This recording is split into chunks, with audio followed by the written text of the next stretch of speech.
I'd like to tell you about Ray Hicks.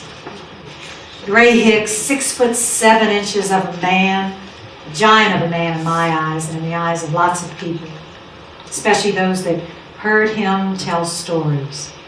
He wore bib overalls, extra long ones. In these two pockets right up here, one you could always find a harmonica, and the other you could find a can of Prince Albert tobacco. Now Ray, he lived a blessed life, and he also lived a hard life, especially financially. Times were always hard.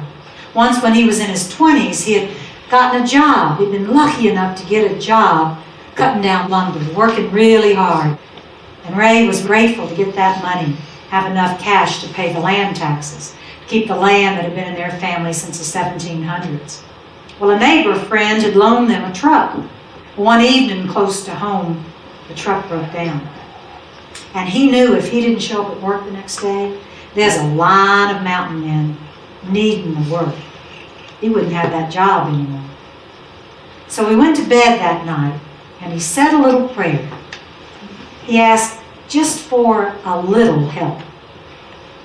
In the middle of the night, he woke up, and there on his ceiling was all of the inner workings of a combustion engine. It was in 3D, and he could see every bit. He could see the spark plugs, he could see where the gas came in, he could see everything about that engine. So he got up early the next morning, walked down the road, fixed that truck, and kept his job. Amazing grace. That's what Ray had.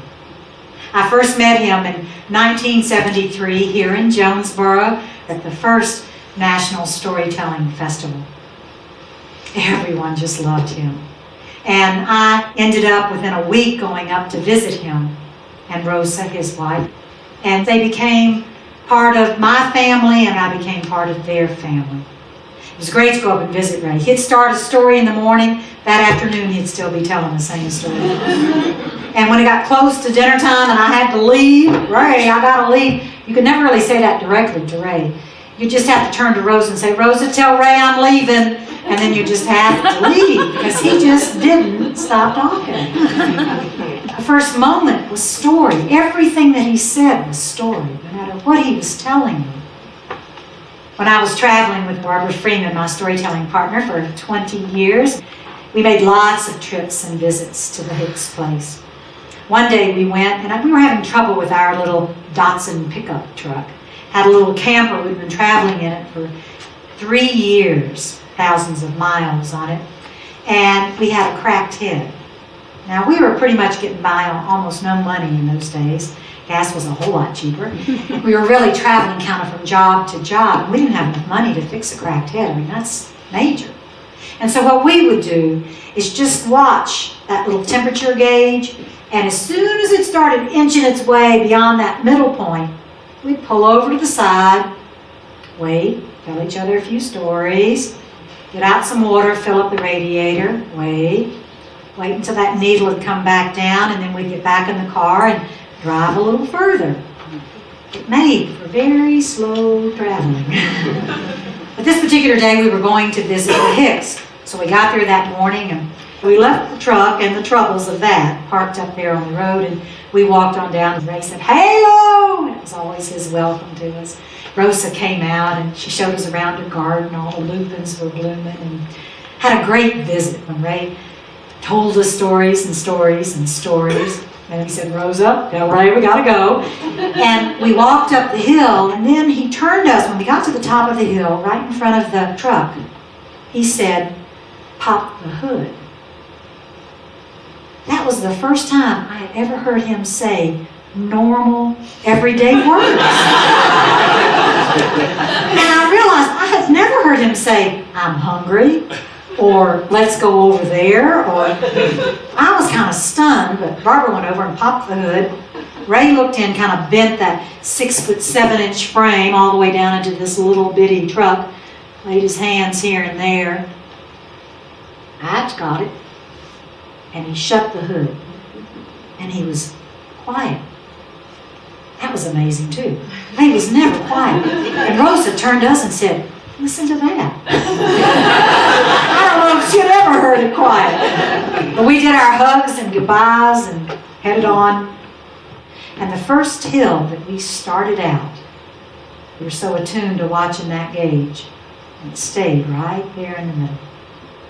We put another 56,000 miles on that truck, and we never did get that cracked head fixed. And I say we just had a little bit of Ray's amazing grace. In 2001, Ray was diagnosed with very advanced cancer. The hospice people were brought in. Well, we had Ray for 2 years after that. All the hospice volunteers and nurses fell in love with Rosa and Ray.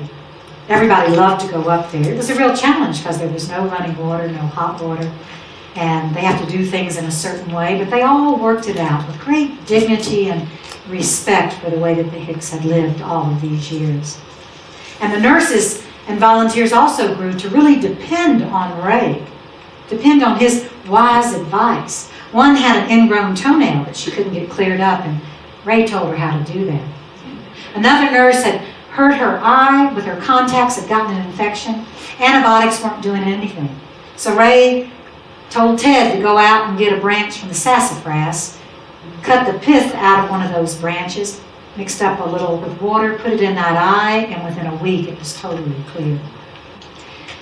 Well, in 2003, Ray was in the hospital. Rosa called and she said that Ray looked like he was slipping away. The nurses hadn't been able to rouse him at all.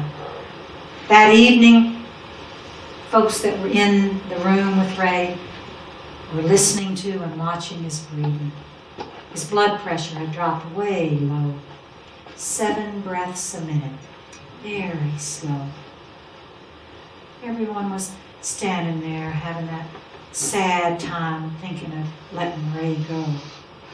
And also thinking every single breath might be his last. And then Tom Dennett, he was a nurse for hospice. And he and Ray for 2 years had had a very close friendship. They played harmonica, sang the old songs together. And so Tom came in. And he went over to Ray, and first he brushed his cheek. That's one of the last places that you lose feeling. And he leaned down and he called Ray's name right in his ear. No response. And he took his finger and went right across his eyelashes. Not even a flutter. Tom looked at the other people in the room and he said, I don't know if I can do this, but I'm going to give it a try. And he pulled out his harmonica and he started playing Amazing Grace. And everyone thought Tom was going to be singing Ray out of this world. But Ray had other plans. When Tom hit that last note and held it, Ray opened his eyes, flung out his arms and said, "That's spirit." And we had Ray for 3 more months.